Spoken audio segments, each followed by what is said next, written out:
Cecily, with a fondest love. My dear fellow, some aunts are told, some aunts are not told. You seem to think that every aunt should be exactly like your aunt. Yes, but why does your small Aunt Cecily call you her dear uncle? From little Cecily with her fondest love to her dear Uncle Jack. Why don't you call her with your uncle? Besides, your name isn't Jack at all. It is Ernest. No, it isn't Ernest. It's Jack. You have always told me it was Ernest. I've introduced you to everyone as Ernest. It's on your cards. Here it is, one of them. Mr. Ernest Worthing, before the Albany. Well, my name is Ernest in town and Jack in the country. And the secret case was given to me in the country. Yes, but what does your small Aunt Cecily call you her dear uncle? And why are you Ernest in town and Jack in the country? Well, produce my secret case first. Here it is. Now, produce your explanation. Well, the late Mr. Thomas Cardew, who adopted me when I was a little boy, made me the guardian of his granddaughter, Miss Cecily Cardew. Cecily, who addresses me as her uncle, lives at my place in the country under the charge of her governess, Miss Prism. Where is that place in the country, by the way? Oh, you are not going to be invited. Now go on. Why are you Ernest in town and Jack in the country? My dear fellow, one has to adopt moral tone on all subjects. And in order to get up to town, I have always pretended to have a younger brother of the name of Ernest. That, my dear Algy, is all truth, pure and simple. On the other side, I have invented an invalid called Bunbury in order that I may be able to go down to the country whenever I choose. And now, if Gwendolen accepts me, I'm going to kill my brother. And I strongly advise you to do the same thing with your invalid friend. Nothing will induce me to part with. How do you say, my invalid friend? If you ever get married, you will be very glad to know Bunbury. That is nonsense.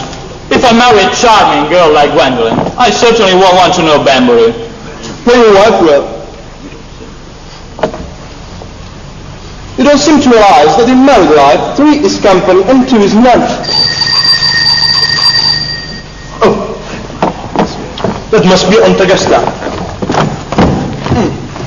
Now, if I take you out of the way, you can have an opportunity for proposing to Gwendolen. Madame, will you tonight at Willis? I suppose so, if you want to. Lady Bracknell and Miss Fairfax. Good afternoon, dear Algernon. I hope you are behaving very well. Oh, I'm feeling very well, Aunt Augusta. That's not quite the same thing. Oh dear me, you're smart. I am always smart.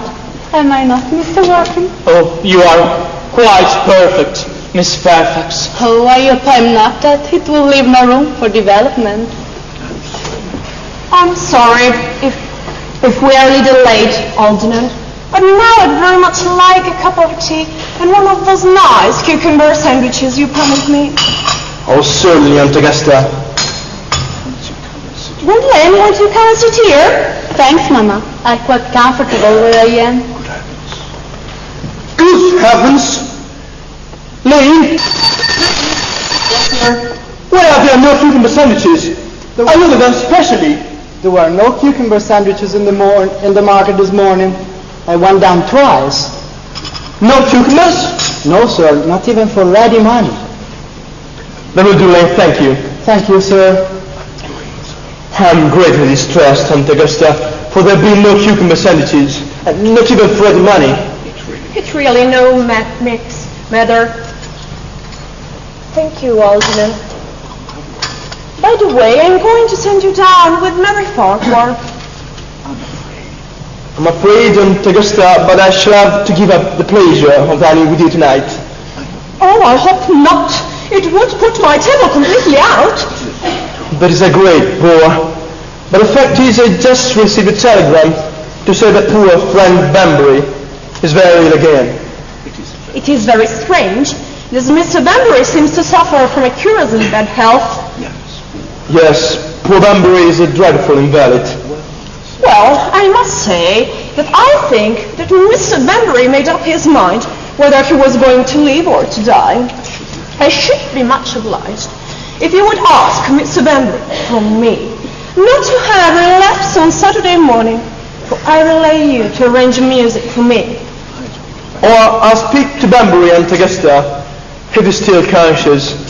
And I think I can promise you that you will be all right by Saturday. Thank you, Algernon. It is very thoughtful of you. Now, to minor matters. The music we are going to choose sounds a thoroughly respectable language. And indeed, I believe it is so. Gwendolyn, you will accompany me? Certainly, Mamma.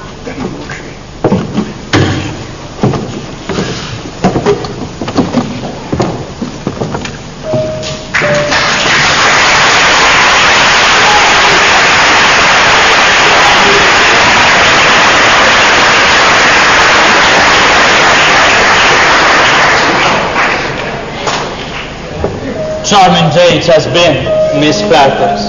Pray, don't talk to me about the weather, Mr. Worthing. Whenever people talk to me about the weather, and I always feel quite certain that they mean something else. I do mean something else. I thought so. In fact, I am never wrong. And I would like to be allowed to take advantage of Lady Bracknell's temporary absence. I would certainly advise you to do so. Miss Fairfax, ever since I met you, I have admired you more than any girl I ever met. Since I met you. Yes, I am quite well aware of the fact, and I often wish that in public, at any rate, you had been more demonstrative. For me, you have always had an irresistible fascination. Even before I met you, I was far from indifference to you, and my ideal has always been to love someone of the name of Ernest. There is something in that name that inspires absolute confidence. The moment Algernon first mentioned to me that you had a friend called Ernest, I knew I was destined to love you. You really love me, Gwendolyn? Passionately. Oh, darling, you don't know how happy you have made me. My own Ernest.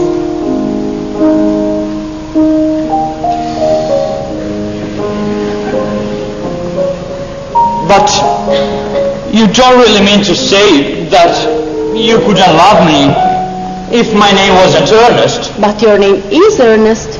Well, I know it is. But supposing it was something else, do you mean to say that you couldn't love me then?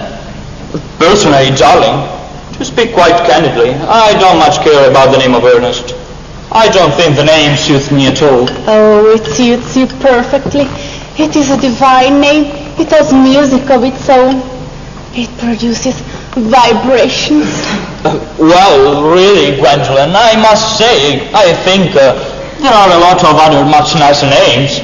I think Jack, for instance. Charming name. Jack? No, there is very little music in the name Jack. If any at all, indeed. It does not thrill. It produces absolutely no vibrations. Besides, Jack is a notorious domesticity for John, and I pity any woman who is married to a man called John. The only really safe name is Ernest. Gwendolyn, I must get christened. We must get married at once. There is no time to be lost. Married, Mr. Worthing? Well, you know that I love you, and you led me to believe that you were not absolutely indifferent to me. Oh, I adore you, but you haven't proposed to me yet. Nothing has been said at all about marriage. Well, may I propose to you now? I think it would be an admirable opportunity, Mr. Worthing. Oh. And I am fully determined to accept you. Oh, Gwendolyn. Yes, Mr. Worthing. What have you got?